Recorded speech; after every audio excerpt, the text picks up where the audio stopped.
Bonjour, c'est Gilles sur boursicoté.com. Voici votre analyse technique Forex et matières premières pour cette journée du mercredi 9 juillet 2014. Et nous commençons donc avec cette paire de devises euro-dollar qui, suite à son rebond ici sur une zone d'objectif qui avait été clairement identifiée, rebondit. Donc on a eu ici cette séquence où la moyenne mobile 20 ici exponentielle s'est imposée comme une zone de résistance.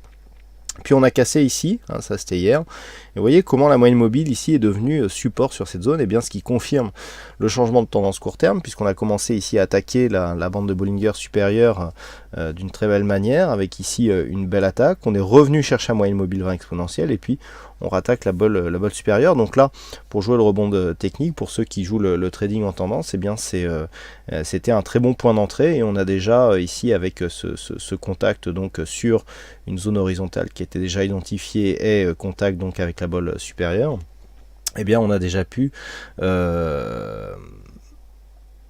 neutraliser le risque sur une éventuelle prise de position à l'achat. Donc pour l'instant ici la dynamique est plutôt forte.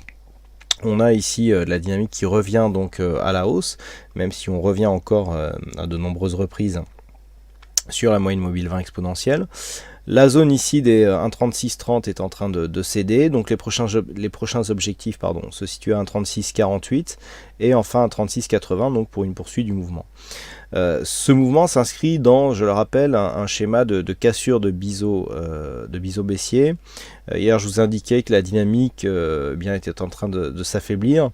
Il faudrait vraiment que l'on reprenne une dynamique forte avec une cassure rapide ici de cette zone des 1,37 pour retrouver ici une dynamique qui serait en fait que la suite de cette évolution en biseau.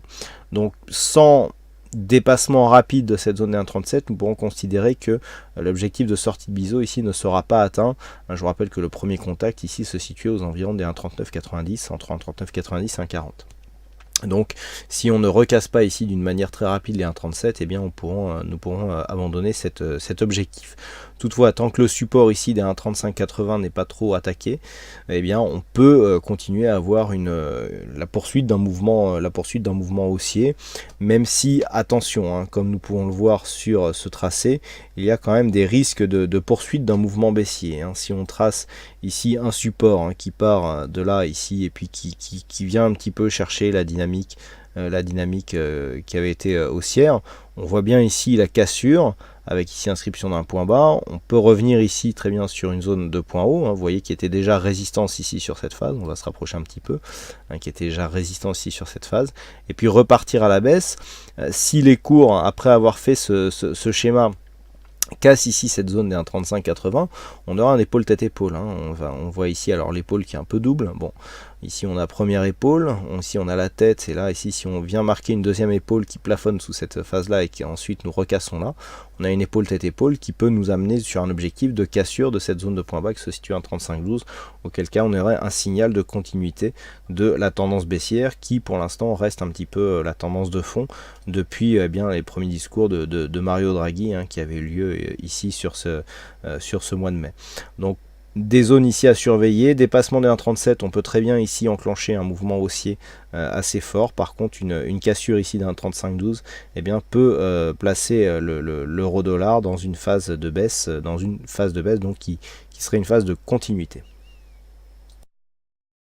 Pas de gros changements sur le dollar yen. Nous avons ici un signal, je vous avais dit, donc on a un objectif qui se situe à 101,33 suite à la cassure de cette zone ici horizontale, enfin presque donc légèrement haussière.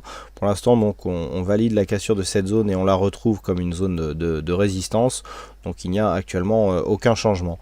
On continue à évoluer dans une zone relativement neutre du point de vue de la tendance court terme et même du point de vue de la tendance moyen terme.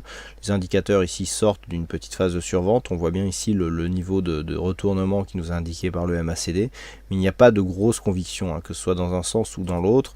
Donc tant que l'on reste ici au-dessus des 100.85 voire même 101.30, et donc sous cette zone ici des 103.34 voire même 102,70, nous sommes dans une continuité horizontale moyen terme, donc sur la paire de devises dollarienne. Et enfin sur le gold, pas non plus grand chose de nouveau. On confirme ici un dépassement haussier de cette zone des 1322 $ l'once. Il n'y a pas une grosse dynamique par rapport à ce qui est possible d'avoir sur le gold. Donc on est en train de valider ici une sortie. Alors on a quasiment un range à 2 étages ici, depuis que nous sommes repassés ici au-dessus et qu'on n'a pas réussi à confirmer des points hauts au-delà des 1330 $ l'once. On est redescendu et on sent bien que cette zone ici est une zone médiane, 1322, par rapport donc à la continuité de ce mouvement. Donc là, les cours repassent donc sur la partie supérieure du range. On valide ici par cette zone de support, mais il faudrait vraiment dépasser cette zone des 1333 $ l'once pour réimpulser un mouvement dynamique et donc sortie de cette zone d'évolution en range. A l'inverse, une cassure ici des 1306 $ l'once pourrait réenclencher un mouvement baissier court terme sur l'or.